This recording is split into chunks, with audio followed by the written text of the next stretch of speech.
Okay, so this is going to be a quick video review on the BitEye CCD FPV camera. Excuse the messy desk, didn't really get a chance to clean it up, but I want to get this review out there. So this is a $30 camera on Amazon. It is a CCD, allegedly. Looks to be about the same size, or at least the same form factor as the XAT 600M or the HS 1177M.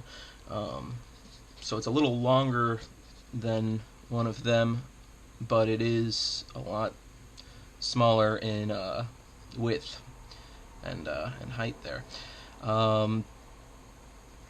So initial impressions, you look at the box, it's hefty. It's like a Foxier product. You know, it comes with a bunch of foam to keep it in place. It's not knocking around in the box too much.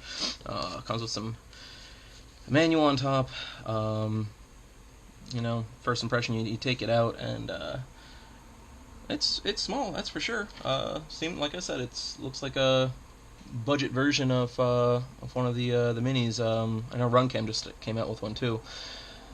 So let's take a look. So this is supposed to be 20 millimeters by 21 millimeters by 36 millimeters. Let's take a look. So out here, the very back part we're at. Let's make sure this is zeroed out. Okay. At the very back part here, we are 19.8. Call it 19.8. I mean, you could probably call it 20. You know, account for any little things. Seems about right. Maybe it's a little bit thinner this way. Not by much. Okay. In terms of length, let's check without the lens cap on, of course. And we have got 35, 36 or so. Yeah, 35 and a half. So far they're on point, and it's actually a little bit smaller than what they say. It comes with what looks like a 2.8 millimeter lens, which is a little on the narrow side for field of view for me, but that can be changed. Now that brings us to our first tiny little comment here. You can kind of see that there's some stuff on here holding the focus ring in place and the lens in place. So I'm assuming this is factory focused, which is totally fine if you're going to use it out of the box, but it's not great if you want to switch out the lens. I'm sure it just peels off. In fact, I'm just going to give it a shot right here. Yeah, this stuff just comes off real easy squeezy. I won't mess with too much of it because I want to see how well it's factory focused. But you know, if you want a larger field of view, you can switch it out to a different lens. Looking at the casing, there are these two little plastic clips over here. I imagine these will pop the back off. I'm not going to do that just yet. There's the model, BitEye, whatever that little serial number down there means. Everything else looks to be in order. Not a huge fan of these clips, but I don't think it's going to make a difference, really. If anything, it avoids using, you know, heavier screws or something like that. It's labeled on the back, which is nice. Apparently it takes 5 to 25.2 volts. You do have your OSD option in there, so I'm assuming it came with a cable for that.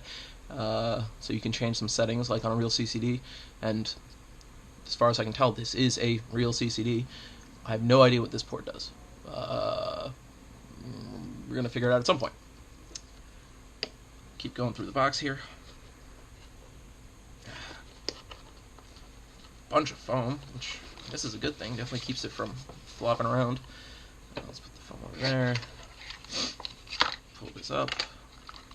And, oh, what is this? It's like a BNC connector or something. There's like a bayonet lock on it. Never used one of these. It looks like it is what I thought it was, I think. Let's take a look. Yep, there's your BNC. It comes with an adapter to RCA, the one that everybody uses. But whatever, hey, it adapts. That's fine. You're not going to need all that much anyway. You know, once you set it, it's good to go. Take a look here at the OSD joystick in this case. Wow. So this is very similar to the Runcam Eagle. You got a joystick instead of the usual regular board. Boards aren't terrible, but the joystick thing is kind of cool. So it goes up, down, left, right, and then in for select. Got your, what I'm assuming is a video out from the camera, and whatever in DC. Probably whatever you can manage, as long as it's underneath, you know, anywhere between 5 and 25.2 volts. Don't overvolt it. That's just a general rule. I mean, these are your standard plugs there for video and power, and then the OSD input, or the OSD joystick input. They're regular enameled wires, so these aren't, you know, if you were to hack this up, you could solder it. It's not, you can't, it's just that this enamel stuff melts, but it's like the most minimal of things, you know. Be careful. I mean, you wouldn't need to solder it anyway, because, or hack it up, you know, except in like a real pressing situation, because it comes with, actually looks like, wow, actually it comes with 2 of these, which is awesome, because, well, you never know. You might be transferring this between builds. You might have other cameras that use the same thing, and they are silicone wires, or silicone coated wires, which is really nice. They do not melt when you solder. It has these servo plugs on the end. Very few people use them, but you can. Nothing wrong with it. One of them's got power, one of them's video and ground. Power and ground, video and ground. Let me make that a little clearer. Power ground, video and ground. They're both identical. These look to be the Molex Pico blades.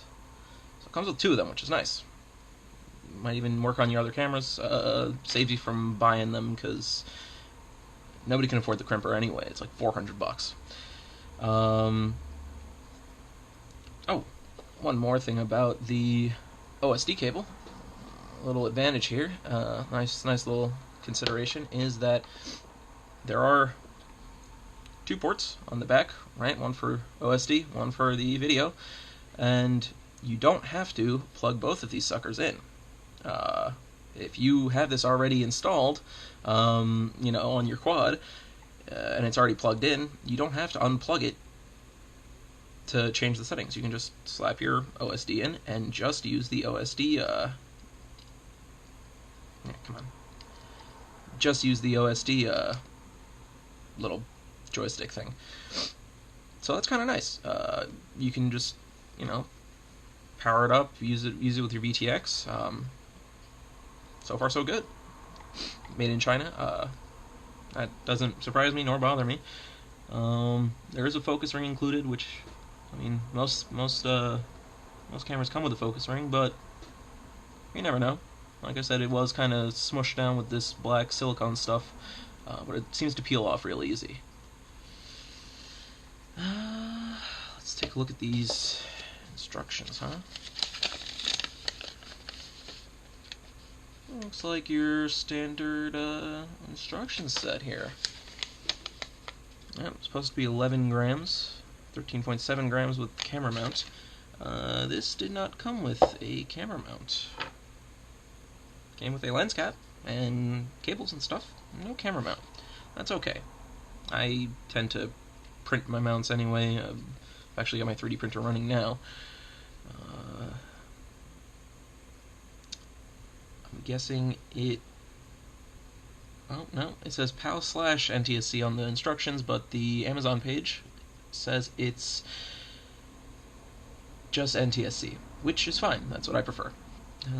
Shows you how to use the OSD. Looks like there's a bunch of different options.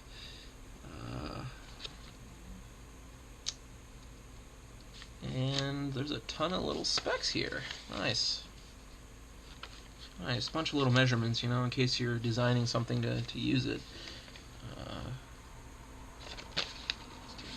open it up. What's on the inside? Nothing. Great.